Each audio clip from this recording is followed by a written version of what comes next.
بسم اللہ الرحمن الرحیم صلی اللہ علی حبیبہ سیدنا محمد ووالدیہ وآلہ وسلم۔ حنیف قریشی نے 26 دسمبر کے مناظرے سے بھاگنے کے لیے جتنے عذر پیش کیے، جتنے راستے نکالے، سب مکر و فریب، ہر طرح کے مکر و فریب کا پردہ ہم نے چاک کر دیا۔ آخری جو عذر پیش کیا کہ جناب قبلہ جلالی صاحب کا اپنا چیلنج ہے کہ وہ مرزا کا جواب دینے کے لیے تو ہاسپٹل سے بھی اٹھائیں گے، اس کی بھی ہم نے وضاحت کر دی کہ آج بھی عرفان شاہ کو لایا جائے، قبلہ امام جلالی زیدہ شرف جس حال میں بھی ہوں گے وہ اس کے چیلنج کو قبول کریں گے، اور اس کے بعد پھر مناظرے کی تاریخ، شرائط، یہ سارا سلسلہ انشاءاللہ ہو کر رہے گا۔ باقی جس مرزا سے مناظرے کا انہوں نے حوالہ پیش کیا تو اس اصول پر بھی آ جائیں، کسی اصول پر تو بات کرنے کے لیے تیار ہوں۔ سب سے پہلی بات کہ حنیف قریشی کا اپنا بیان ہے، جب حنیف قریشی سے بار بار وہ جیل میں مطالبہ کر رہا تھا کہ مفتی منیب الرحمان صاحب سے لکھوا کر لائیں، وہ آپ کے بڑے ہیں، تو حنیف قریشی نے جو جواب دیا تھا وہ تو یہی تھا کہ مسلک میں کوئی بڑا چھوٹا نہیں ہوتا، مسلک سب کا حق ہوتا ہے کہ اپنے اپنے مسلک کا دفاع کریں۔ تو جناب یہاں یہ قاعدہ کیوں نہیں فٹ؟ ہمیں مت سمجھا جائے کہ ہم صرف اور صرف امام جلالی زیدہ شرف کی ذات کے دفاع میں ہیں، ہم اللہ کے فضل سے عقیدہ اہل سنت کے دفاع میں ہیں، ہم تاجدار گولڑا کے دفاع میں ہیں، ہم پوری تاریخ سنیت کے دفاع میں کھڑے ہیں۔ تو جناب ایک پورا مسلک اہل سنت ہے، اور آپ کا چھوٹا سا ایک طبقہ ہے جو پنڈی کے ارد گرد گھومتا ہے، اور ہزارہ کے چند لوگ ہیں جو آپ کے ساتھ ہیں، ورنہ تو کراچی سے لے کر خیبر تک سارا مسلک تو ہمارا ہے۔ آپ نے اس مسلک پر اتنے حملے کیے تو آپ کا قاعدہ پھر کدھر گیا؟ ہم اس مسلک کی نمائندگی کر رہے ہیں تو آپ اپنے مترفضہ مسلک کی نمائندگی کرتے ہوئے سامنا کیوں نہیں کرتے؟ اگلی بات، یہ تو آپ کا اپنا قانون تھا کہ مسلک میں چھوٹا بھی بات کرے تو ٹھیک ہے، اس سے بڑھ کر یہ کہ آپ نے جس مرزا کا حوالہ دے کر بات چلائی، مرزا کا ایک قانون ہے، مرزا جس کا نام لے کر کہتا ہے کہ میں اسی سے بات کروں گا، اگلی آپشن بھی رکھ دیتا ہے کہ اگر وہ خود نہیں آتا، جس مسلک کے بندے کا اس نے نام لیا، ساری تاریخ تو آپ کو زیادہ پتا ہے، مفتی منیب الرحمان صاحب ہوں یا دیگر مسالک کے بڑے، سب کے بارے میں مرزا نے اتنا کلیم کیا کہ وہ خود آئیں یا ان کا باقاعدہ نمائندہ میرے پاس آ جائے۔ او حنیف قریشی صاحب، آپ اس سے بھی کہیں آگے بزدلی میں جا چکے ہیں، آپ اتنا حق بھی نہیں دیتے۔ مرزا کو آپ کہتے ہیں کہ بڑا بزدل ہے، سامنا نہیں کر سکتا، وہ تو پھر بھی حق دیتا ہے۔ اور میں سمجھتا ہوں کہ مرزا اپنے اصول جو بھی اس نے وضع کیے ہیں، ہم اس کی حمایت نہیں کر رہے، لیکن آپ کو آئینہ دکھانا چاہتے ہیں کہ جس غلط بندے کا تاثر دے کر آپ نے کہا کہ جو اصول اس کے لیے ہے وہ میرے لیے بھی ہونا چاہیے، تو جناب جو اصول اس نے دیے ہیں وہ اصول بھی مد نظر رکھیں۔ اس نے جب چیلنج کیا، وہ جب چیلنج کرتا ہے مانتا تو ہے کہ وہ خود آئے یا اس کا نمائندہ، تو اگر وہ جلالی صاحب کو چیلنج کرتا تو اتنا حق تو اس نے بھی دینا تھا کہ خود آ جائیں یا ان کا نمائندہ آ جائے۔ آپ ہم سے یہ حق بھی کیوں چھین رہے ہیں؟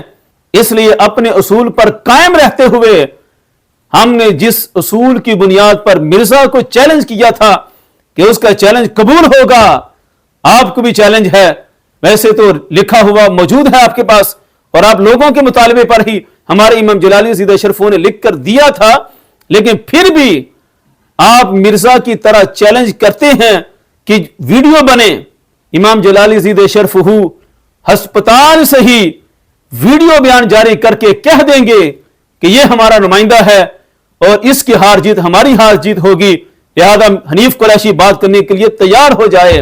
تو یہ عذر بھی آپ کا ختم، جس مرزا کو پیش کیا اسی کے اصول پر، آپ کے بنائے ہوئے اصول کے مطابق اب آپ پر لازم ہو چکا کہ چیلنج کریں۔ مرزا جس طرح چیلنج کرتا ہے آپ بھی اسی طرح کریں۔ وہ کہتے فلاں ہستی یا اس کا نمائندہ، آپ بھی بولیں تو صحیح، ڈاکٹر اشرف آصف جلالی یا اس کا نمائندہ، یا پھر تسلیم کریں کہ میرے اندر اتنی بھی جرت نہیں ہے کہ جتنی مرزا کے اندر ہے۔ مرزا اگر 100 ڈگری بزدل ہے تو میں 1000 ڈگری بزدل ہوں، اتنا اعلان کر دی تاکہ مسئلہ ویسے ہی کلیئر ہو جائے. اور جناب نے ایک اور چھتنی چھوڑی, کہنے لگا یہ مسئلہ جلالی صاحب کی گستاخی کا ہے.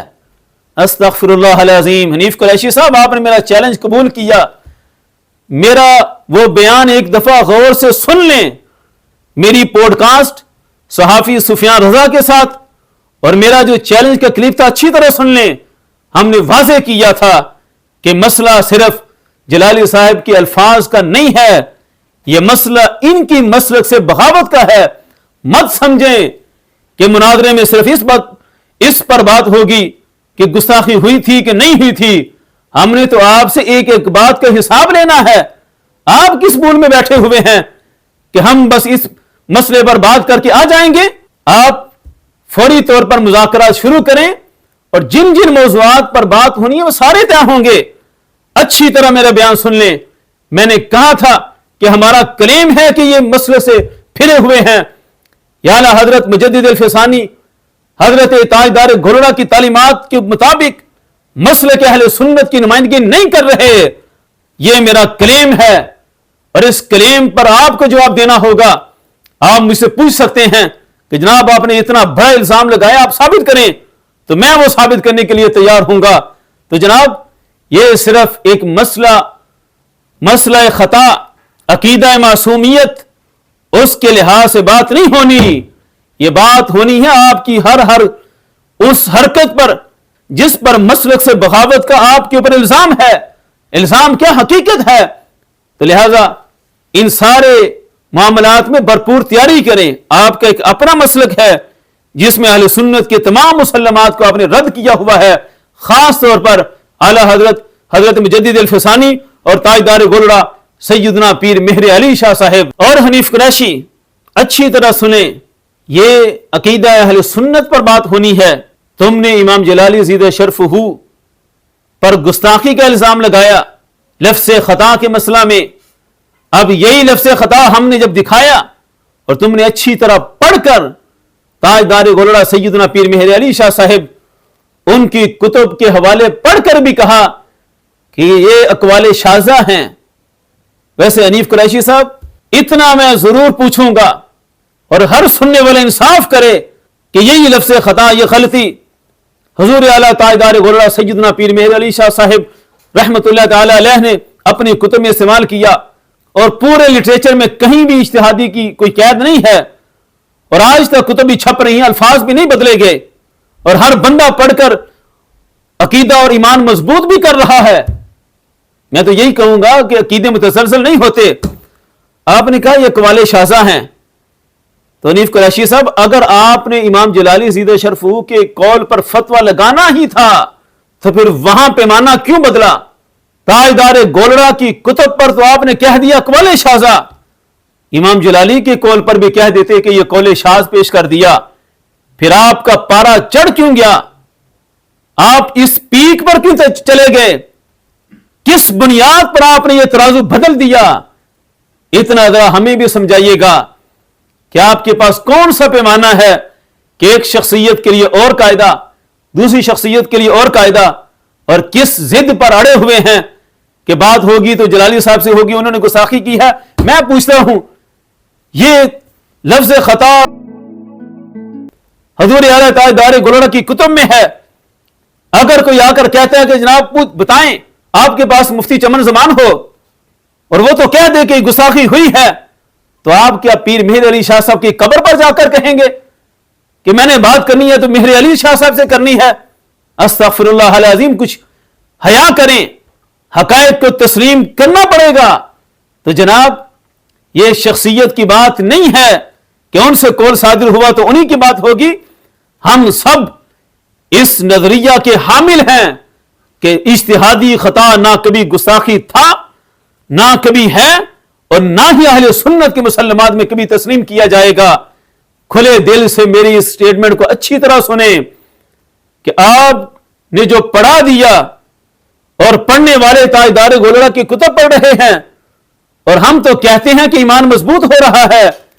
آپ کے پاس تاجدار گولڑا کو بچانے کی کوئی راہ نہیں ہے سوائے اس کے کہ ہمارے عقیدے اور نظریے پر آنا پڑے گا.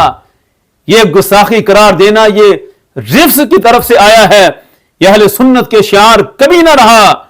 اور اس پر ہم جب دلائل دینے پر آئیں گے تو قرآن سے لے کر 14 صدیوں کے ائمہ، مجتہدین، مفسرین ہر ایک کے قول سے پیش کریں گے، حتیٰ کہ حنیف قریشی تیری زبان سے بھی پیش کر دیں گے، تیرے چیلے چمن زمان کی زبان سے بھی پیش کر دیں گے، تیرے گرو عرفان شاہ کی زبان سے بھی پیش کر دیں گے۔ تمہیں تو اس نظریے پر بات کرنی ہے، شخصیت کا تو کوئی اعتبار ہی نہیں ہے۔ باقی مطلق بولا یا اجتہادی بولا یہ سب ثابت کریں گے، مطلق بول کر ہی اجتہادی مراد لیا جاتا ہے، اور تمہیں اچھی طرح ادراک بھی ہے، لہذا بہانے چھوڑو اور 26 دسمبر شام 6 بجے تک اپنے آنے کا اعلان کرو۔ اور یہ بھی مت شور مچانا کہ میں نہ آؤں تو فتح مبین منا لیں گے۔ ہم فتح مبین اتنی دیر تک مؤخر کریں گے جب تک تم سامنا نہیں کرتے، تمہارا انتظار رہے گا، یا خود آؤ۔ اور یہ بھی نہیں، اور اس سے بڑی ہم تمہیں آفر بھی دیتے ہیں کہ اعلان تو پیش کرو، کب کرنا ہے، 2 مہینے لگتے ہیں، 3 مہینے لگتے ہیں، کیا ٹی او آرز طے ہونے ہیں، کتنے تمہیں چھوٹی بانڈ چاہیے۔ تم نے یہ بھی ذکر کیا کہ ہم نے تو 10-10 لاکھ کے چھوٹی بانڈ دیے ہوئے تھے، تو جناب ہم 20-20 لاکھ کے دیں گے۔ ادھر تو اللہ کے فضل سے عقیدہ اہل سنت پر جنہیں کامل یقین ہے، ہم نے تو ایسے جوانوں کو بیچارے مزدوریاں کرنے والوں کو دیکھا کہ انہیں بھی کامل یقین ہے کہ ہمارا عقیدہ کھرا ہے اور سچا ہے۔ کوئی 5 لاکھ روپے، کوئی 5,000 ریال، کوئی 6 مرلے کا پلاٹ، تمہیں تو جناب اتنی آفریں ہیں، تم 10 لاکھ کے سیکیورٹی بانڈ تو کیا، تمہیں 50 لاکھ کے بھی دینے کے لیے تیار ہیں۔ لیکن جو میں نے بیان کیا، اسی نظریے پر بات کرنے کے لیے تمہیں آنا ہوگا، بات ہوگی تو نظریہ اہل سنت پر ہوگی۔ اور تمہاری طرف سے جتنی بغاوتیں شروع ہوئی، کہاں سے شروع ہوئی؟ فتنہ حویلیہ کے بانی محمود شاہ ہزاروی کے نظریات سے ہم اس کا سارا لٹریچر پیش کریں گے اور تم سے اس کا حکم مانگیں گے، اور وہاں سے جڑ ختم کر کے اہل سنت کے مستقبل کو ایسے رافضی خود ساختہ سیدوں کے شر سے بچا کر انشاءاللہ فکر رضا، فکر مجدد، فکر پیر مہر علی شاہ صاحب رحمت اللہ تعالی علیہ اجمعین کو زندہ کر کے رکھیں گے۔ تاجدار ختم نبوت زندہ باد، زندہ باد، تاجدار ختم معصومیت زندہ باد، زندہ باد۔ توحید و رسالت کا نعرہ دنیا میں لگانے نکلے